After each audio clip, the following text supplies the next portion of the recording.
Being nice just makes life so much easier. A Fiat X19 that had a hole in the floorboard. I mean, you can tell I was living the high life. I tell my kids that A, if they want something, they're gonna have to earn it. Yeah. And B, if they don't work hard enough to earn it, I'm gonna sell them off as medical experiments. Want to soar? Get a mentor.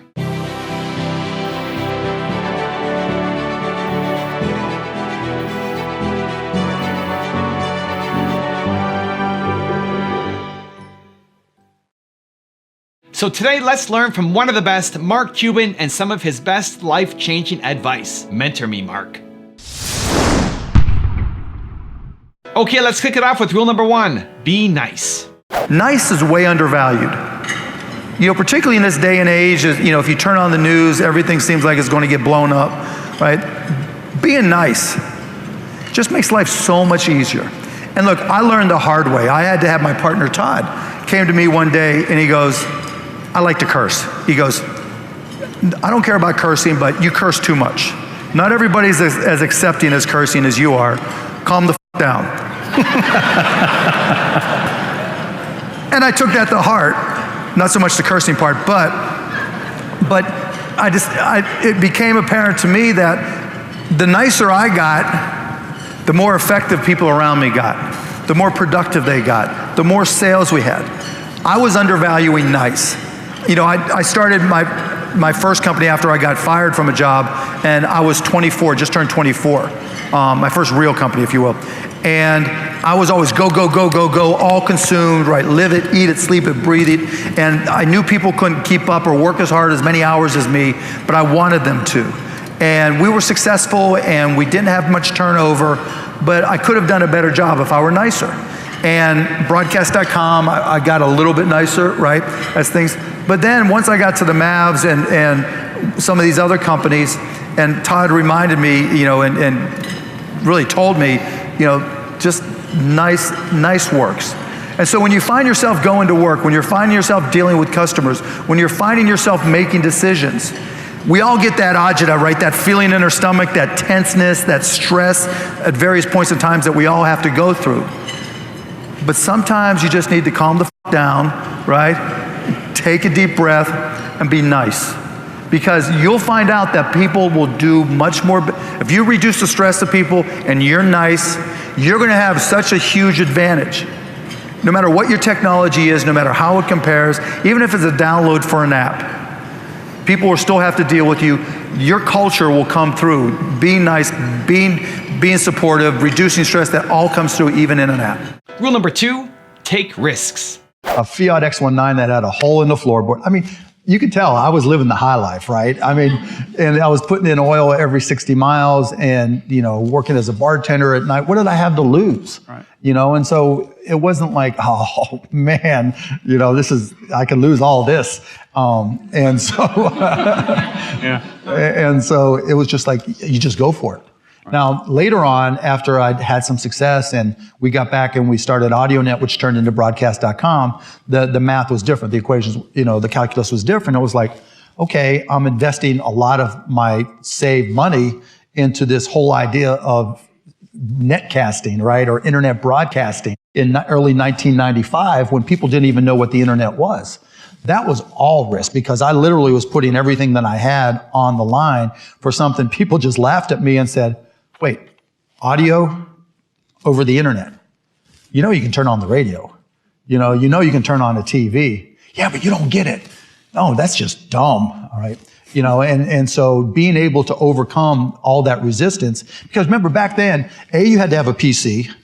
B, you had to know what a modem was and install it. C, you had to know what the internet was, and then you had to download a TCP/IP client that worked over a modem and then connected to a browser that you probably didn't even know what it was or how to download it. And we had to take it on faith that all this was going to grow. Rule number 3, outwork everyone. Most people do a lot of talking and most people don't put in the effort. There's nothing you can't accomplish in life with the right amount of work. The challenge is, you know, are you willing to do the work? And the reality is most people aren't, but that's the opportunity, right? It's like people you know at school. Most people are lazy, right? They barely get through it. And And so that creates opportunity. I tell my kids that A, if they want something, they're gonna have to earn it. Yeah. And B, if they don't work hard enough to earn it, I'm gonna sell them off as medical experiments. That's the line in our house, right? I'm gonna sell you off as medical experiments. You need money? Okay, we'll sell you off as a medical experiment. We can get you money that way. I'll go give blood. Dad, I'm 7. I don't care. Also, if you want to have more confidence and self-love, check out my 254 series. They're free. The links to join are in the description below. I've always been passionate. Some people thought, it's more OCD than anything else. I always did everything back-ass half-words. I like to challenge myself. Those back-to-back experiences confirmed what I already knew, that I was a shitty-ass employee, and then I better start my... Rule number 4, be brutally honest with yourself. One of the big things that all startups do is they lie to themselves over and over and over. Mine's faster, mine's cheaper, mine's better, mine's this, mine's that. No, it's not. And the reason it's not is because whoever it is you're competing with, it's not like they're ignoring you. It's not like, oh my goodness, this guy just started on Shopify in the startup competition. He's doing $1 million this year. Woe is me, I might as well close up the doors. What are they doing? I'm gonna copy what they're doing. And now you've got to stay ahead. And so, you've got to be very careful as an entrepreneur to be brutally honest with yourself. And those are some of the things that you'll hear from me as a mentor, that know what you know what you don't know, but you've got to know your business better than anybody. Rule number 5, be prepared to win. There's part of you that either wants to create a business or you obviously already have created a business. The hardest part is taking that first step, right? There's always that line, like I was talking about earlier, that you have to take a step past. But the thing, people always say, well, you're not afraid to start a business. Why aren't you? It's terrifying, or, it scares me to do it.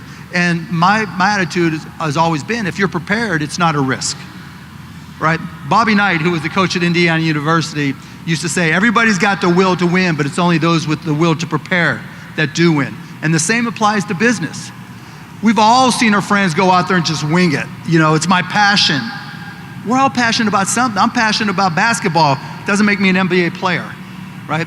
It's not just about passion. It's not just about saying I'm doing it. It's not even about incorporating. It's not about the idea. It's about, are you prepared and are you willing to do the work? And rule number 6, the last one before a very special bonus clip, is try out different things. You just have to try different things, and even if 99% of them fail, you only have to be right one time. You don't have to figure it all out in advance. You can be wrong, you can pick the wrong career, you can pick the wrong job, you can pick the wrong spouse, you can pick the wrong whatever. But you get it right one time, you're set. But if you don't try, and if you don't go out there and try all those different things, you'll never get that one time. And so it's not a question of, okay, how much different stuff do I do, or how many different things should you try? Try them all. Try them all until you find the one you like. And then it's like, it gets really easy, because even when shit fucks up, you're on a mission. You're loving what you do, and then it gets easy. And so that's just the approach I've always tried to instill in people who work for me and myself. Now I have a special bonus clip from Mark on how to always be a student that I think you're gonna enjoy. But before that, it's time for the 3-point landing questions. Let's go from just watching a video to taking action. Here we go. Question number 1. Where do you need to be more brutally honest with yourself? Number 2, what's the risk that you need to take this week? And number 3, how can you just be nice to somebody today? I focus on things that are AI driven, artificial intelligence driven, whether it's machine learning, deep learning neural networks, medical applications. But within AI is a buzzword that everybody's using right now. And to that point, we as old guys, we go back, and it's like 1995, we talk about the internet. And I would say to people back in 1995, look, if you don't understand the internet, you're not gonna be able to do business. And now that's just blocking and tackling. It seems obvious. Back then it wasn't, right? I could even take you further back to my first company. What we did was a company called MicroSolutions, and we did local area networks and wide area networks. And I used to walk into companies and say, you're gonna have to hook these PCs together at some point. That'll make you more productive, more effective, give you a competitive advantage. And People are like, nah, I just carry this floppy from this PC to that PC. Yeah, okay. But today, we're at the same type of inflection point with artificial intelligence. You don't have to be an expert and be able to put together your own neural network. You don't have to know what weights and biases are. But you have to have more than just a cursory understanding. Just like you have to know the difference between, different types of websites, and you have to understand e-commerce if you're in e-commerce. You have to have a cursory understanding of how apps work. You're going to have at least, if not more, cursory understanding of artificial intelligence, because it will change everything we do. And if the internet was 10x in terms of change to business, artificial intelligence will be 100x or more. If you go to my house, right next to my bed, there's a book, Machine Learning for Dummies. If you go into my bathroom, there's deep neural networks for dummies, right? If you go in, there's a something for dummies in every room of my house. It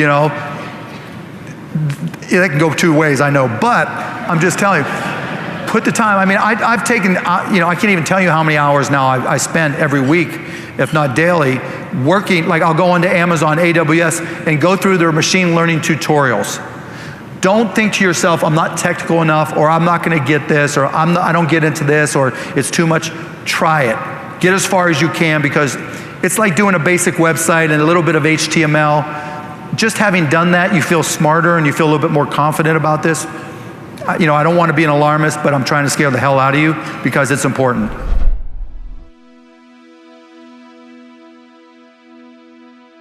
If you want to know Mark Cuban's investing strategies, check out the video right there next to me. I think you'll enjoy it. Continue to believe, and I'll see you there. I really don't have any one thing. I try to be objective about each company, but I guess I look for something that's differentiated.